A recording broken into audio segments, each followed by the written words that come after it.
Cuando tienes a 3000 soldados buscándote para matarte y estás solo en una cueva oscura, solo tienes dos opciones: el pánico absoluto o el Salmo 27. El miedo tiene un sonido. Si alguna vez has estado despierto a las 3 de la mañana, mirando el techo, preocupado por una deuda que no puedes pagar, por un diagnóstico médico o por la soledad que te aplasta, conoces ese sonido. Es el latido de tu propio corazón golpeando contra tus costillas como un tambor de guerra enemigo. Ahora, amplifica ese miedo 1000 veces. Imagina que no estás en tu cama. Estás en el desierto de Judea. Es el año 1000 antes de Cristo, aproximadamente. Estás agazapado en el fondo de una cueva húmeda y oscura.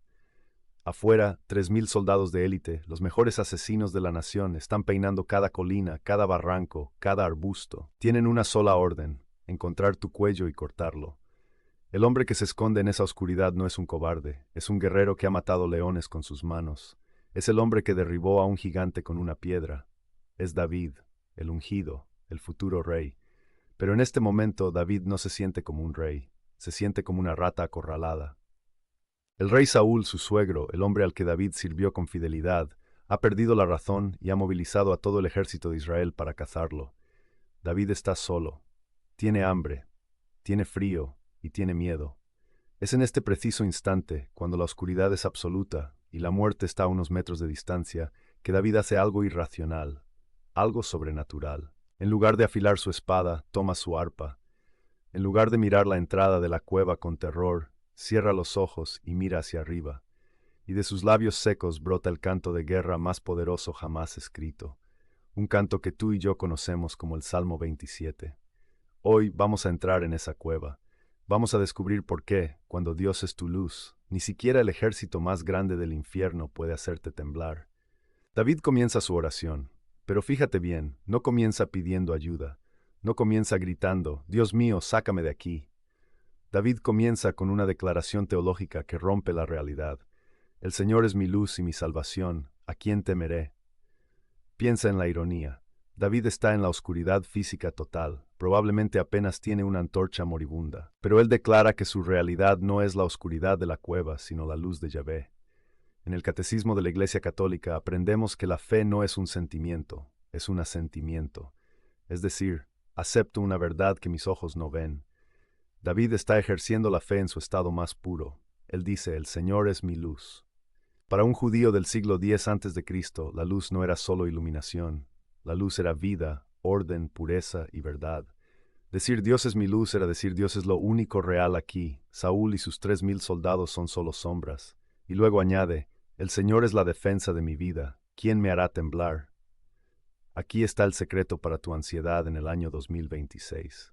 El miedo siempre nace de una mala visión. Tienes miedo porque ves el problema, la deuda, la enfermedad, el conflicto como algo gigante y ves a Dios como algo pequeño o lejano. David invierte la ecuación. Él pone a Dios en primer plano. Cuando Dios se vuelve gigante en tu mente, los enemigos se vuelven enanos. David recuerda su historia. Recuerda el aceite que el profeta Samuel derramó sobre su cabeza años atrás. Ese aceite, símbolo del Espíritu Santo, marcó su alma para siempre. David sabe que es un ungido, y si Dios lo ungió para ser rey, ni todos los ejércitos de Saúl pueden matarlo antes de tiempo. Tú, católico que me escuchas, también has sido ungido. El día de tu bautismo y luego en tu confirmación fuiste marcado con el santo crisma. Tienes la misma protección espiritual que David. Eres propiedad de Dios. ¿Quién te hará temblar? ¿Una crisis económica? ¿Un virus? ¿El desprecio del mundo? David nos enseña que el miedo se disuelve no cuando el peligro desaparece, sino cuando recordamos a quién pertenecemos. El salmo continúa y la escena se vuelve violenta. David no es un ingenuo que vive en una nube rosa. Él describe su realidad con crudeza: «Cuando me asaltan los malhechores para devorar mi carne». Escucha ese lenguaje: devorar mi carne. David se siente como una presa. Saúl no quiere capturarlo, quiere destruirlo. Los calumniadores en la corte están inventando mentiras sobre él, destrozando su reputación. Ellos, enemigos y adversarios, tropiezan y caen. Aquí David usa la memoria como arma, está recordando a Goliat. Recuerda ese día en el valle de Ela. Goliat era un tanque humano de casi 3 metros. David era un pastor con un palo. Físicamente era un suicidio. Pero David vio a Goliat caer no por la fuerza de la piedra, sino por la fuerza de Dios. David sabe que el mal tiene una debilidad estructural. El mal se destruye a sí mismo. El orgullo de Saúl será su propia ruina. Y entonces David lanza el desafío supremo. Aunque acampe un ejército contra mí, mi corazón no tiembla. Aunque me declaren la guerra, me siento tranquilo. ¿Tranquilo? ¿En serio, David? ¿Cómo puedes estar tranquilo cuando puedes escuchar a los soldados hablando afuera de la cueva? Esta tranquilidad no es relajación, como quien está en la playa. Es la paz del que está dentro de un búnker. La palabra hebrea que David usa implica confianza segura. Es la seguridad del niño que en medio de una tormenta eléctrica se mete en la cama de su padre. El trueno sigue sonando, el rayo sigue cayendo, pero el niño ya no llora. El padre es el escudo. En tu vida, el ejército puede ser una depresión que te rodea, puede ser una situación familiar que parece no tener salida, puede ser un pecado recurrente que te asedia. David te dice hoy, no mires al ejército, mira al general que pelea por ti.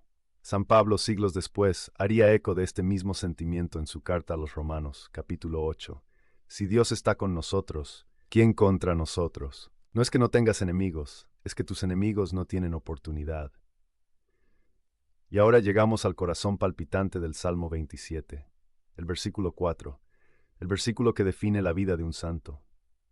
En medio del peligro de muerte, si Dios te concediera un solo deseo, ¿qué pedirías? ¿Pedirías la muerte de Saúl?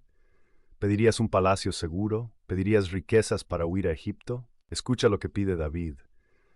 Una cosa he pedido al Señor, una sola cosa busco, habitar en la casa del Señor todos los días de mi vida. Esto es impresionante. David no quiere seguridad física, quiere intimidad divina. Para David, la casa del Señor era el tabernáculo, la tienda donde se guardaba el arca de la alianza. Allí estaba la presencia de Dios. David está diciendo, prefiero estar en peligro de muerte pero cerca de Dios, que seguro en un palacio pero lejos de Él, para gustar la dulzura del Señor y cuidar de su templo. Aquí, querido hermano, la historia da un salto cuántico hacia nuestra fe católica.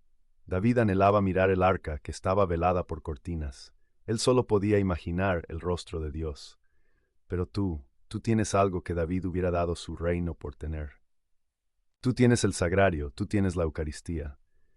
Cuando David dice buscar su rostro, está profetizando el momento en que Dios tendría un rostro humano, Jesucristo. Y ese rostro se nos da hoy bajo la apariencia del pan. ¿Sientes miedo hoy? ¿Sientes que el mundo se te cae encima? Haz lo que hacía David, pero con la plenitud de la verdad. Vete a una capilla de adoración perpetua. Ahí está la casa del Señor. Ahí está la dulzura. Santa Teresa de Lisieux decía que una mirada al sagrario vale más que 1000 conversaciones con hombres. David sabía que en la presencia de Dios la perspectiva cambia. Los problemas no desaparecen, pero se vuelven diminutos ante la majestad del Creador.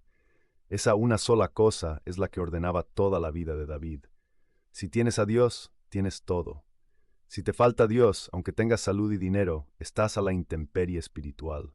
Pero el salmo no termina en la nube mística.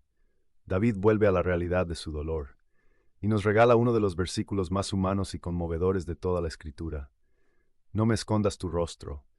Aunque mi padre y mi madre me abandonen, el Señor me recogerá. Aquí tocamos una herida profunda de David. ¿Recuerdas cuando el profeta Samuel fue a la casa de Jesé, el padre de David, para ungir al nuevo rey? Jesé llamó a 7 de sus hijos, los altos, los guapos, los fuertes. A David ni siquiera lo llamaron, lo dejaron con las ovejas. Para su propio padre David no contaba, era invisible. Esa herida de rechazo, de no ser suficiente para su familia, acompañó a David toda su vida. Y ahora, perseguido por su suegro, otra figura paterna, David se siente huérfano. Quizás tú te sientes así, abandonado por quienes debían cuidarte. Traicionado por un esposo, una esposa, un padre. David te da la medicina, el Señor me recogerá. La palabra hebrea significa adoptar, recibir, abrazar. Dios es el Padre que nunca se va. Dios es el Padre que no se avergüenza de ti. David transforma su trauma en confianza. No importa quién te haya fallado en esta tierra, tu Padre Celestial permanece fiel. Y finalmente David termina con una autoconfesión. Siente que sus fuerzas flaquean. Pero gozar de la dicha del Señor en el país de la vida. David sabe que esta cueva no es el final. Sabe que hay un país de la vida. Y se da a sí mismo una orden final. Se mira al espejo de su alma y se dice, espera en el Señor, sé valiente, ten ánimo, espera en el Señor. La palabra espera aquí no es pasiva, como quien espera el autobús, es una espera activa, tensa, como una cuerda de arco estirada. Es aferrarse a la promesa de Dios con los nudillos blancos hasta que llegue la respuesta. Han pasado 3000 años desde que David cantó esto en la oscuridad. Saúl murió. Su ejército desapareció en el polvo de la historia. El imperio romano cayó. Los grandes tiranos han sido olvidados. Pero el canto de David sigue vivo. Se canta hoy en cada monasterio, en cada misa, en cada liturgia de las horas. ¿Por qué? Porque es la verdad. Hoy, en el año 2026, tú tienes tus propios Saúles, tienes tus propias cuevas, pero tienes al mismo Dios. No sé qué oscuridad estás enfrentando mientras escuchas esto. No sé qué diagnóstico, qué ruptura o qué vicio te tiene acorralado, pero te invito a hacer lo que hizo David. No mires la oscuridad, mira la luz. Levanta tu rostro. Declara hoy, con toda la fuerza de tu bautismo, el Señor es mi luz. No tengo miedo. Busca esa una sola cosa. Corre a la Eucaristía. Refúgiate en el sagrario. Y recuerda, aunque todos te fallen, aunque te sientas el ser más solitario del planeta, hay un Padre que te recoge, te levanta y te dice, tú eres mi Hijo amado, y en ti me complazco. Sé valiente, ten ánimo, la ayuda viene en camino, Dios nunca llega tarde. Soy. Si este salmo ha encendido una pequeña luz en tu cueva hoy, no dejes que se apague. Suscríbete para seguir caminando juntos en esta historia de fe. Comparte este mensaje con alguien que esté viviendo con miedo. Tal vez seas la respuesta de Dios a su oración. Que la luz del Señor ilumine tu rostro. Nos vemos en la casa del Señor.